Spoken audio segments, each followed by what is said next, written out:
When you hear about a new budget, it's easy to get lost in a sea of numbers, right? Fiscal deficits, growth projections.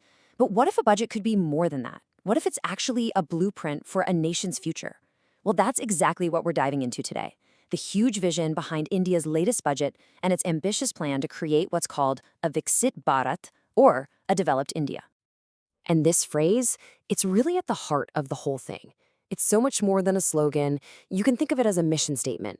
It really captures the core challenge. How do you aim for massive national growth, but at the same time, make sure every single person is part of that journey and gets to share in the success? So, okay, the destination is clear, a developed, inclusive India. But, a vision without a real plan is just a nice idea. The big question is, what's the actual roadmap? How does this budget plan to turn this guiding principle into something real? And that brings us right to this central concept, Viksit Bharat. This is the North Star for the country's entire economic policy. It's a really clear, super ambitious goal set for the year 2047. So what does Viksit Bharat to actually mean? Well, basically, it's the vision for India to become a fully developed nation. But it's about more than just a label. It's about systematically taking the aspirations people have and turning them into real achievements and converting the country's incredible potential into actual, real-world performance. Okay, so think about it like this. You can't build a massive skyscraper without a rock-solid foundation, right? And that's exactly where this budget starts, by strengthening three fundamental pillars of economic stability. The first pillar is something we all feel in our day-to-day lives, moderate inflation. The goal here's pretty simple. Keep prices stable. This protects everyone's buying power and creates a steady, predictable environment for both shoppers and businesses. Next up, you've got the engine itself, sustained growth. The budget is aiming for a consistently high growth rate, somewhere around 7%. And that isn't just a number on a spreadsheet. It's the power you need to create jobs, raise incomes, and really drive prosperity for everyone. And the third pillar, fiscal discipline, is all about responsible housekeeping, basically. It means the government is being smart and careful with its spending, making sure the country's finances are managed in a way that's sustainable for the long haul, so you avoid the risks that come with too much debt. But here's the really crucial part that ties all of these pillars together. They are all built on a foundation of people-centric development. The whole point is that these aren't just abstract economic goals. Every single policy is ultimately designed to directly benefit the people of the country. All right, so the foundation is set.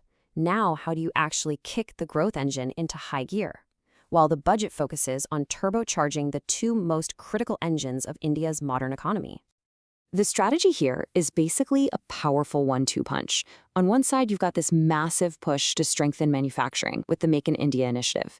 And on the other, there's a fresh emphasis on the services sector, which, let's be honest, is already a huge global strength for India.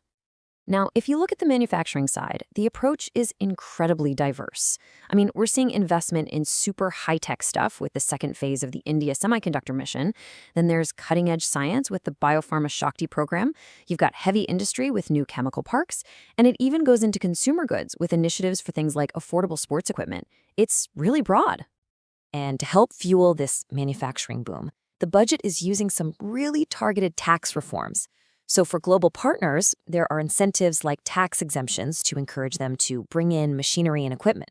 And then for domestic exporters, there are measures like delaying when they have to pay duties and making it easier to get raw materials.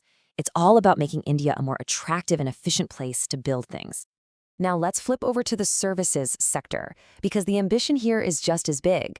The plan includes positioning India as a global hub for medical tourism, fostering the next generation of animators and gamers with special labs in schools, upgrading traditional medicine institutions, and using technology to totally transform the tourism experience. But let's be real, a modern economy isn't just about the giant corporations. This budget puts a huge emphasis on what many call the backbone of the economy, the micro, small, and medium enterprises, or MSMEs. And wow, check out this number, a dedicated 10,000 crore rupee SME growth fund. This isn't just some small gesture, it's a major financial commitment.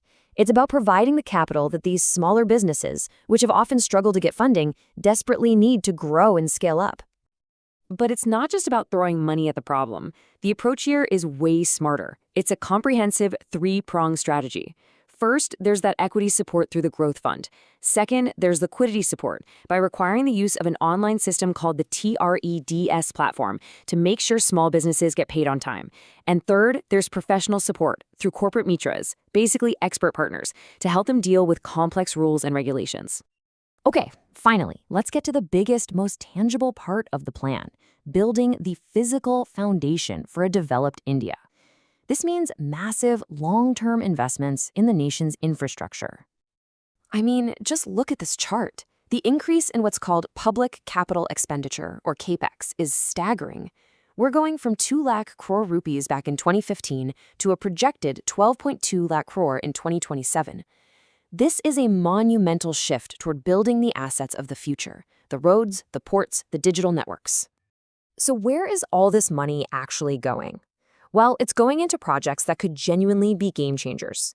We're talking about new freight corridors to move goods across the country faster, opening up 20 new national waterways for transport, connecting major cities with high-speed rail growth connectors, investing big in green tech like carbon capture, and, this is critical, focusing on developing Tier 2 and Tier 3 cities, not just the megacities. So, when you put it all together, what you have is this clear, incredibly detailed blueprint. It's one that's constantly trying to balance huge ambition with inclusion for everyone. It lays out a path.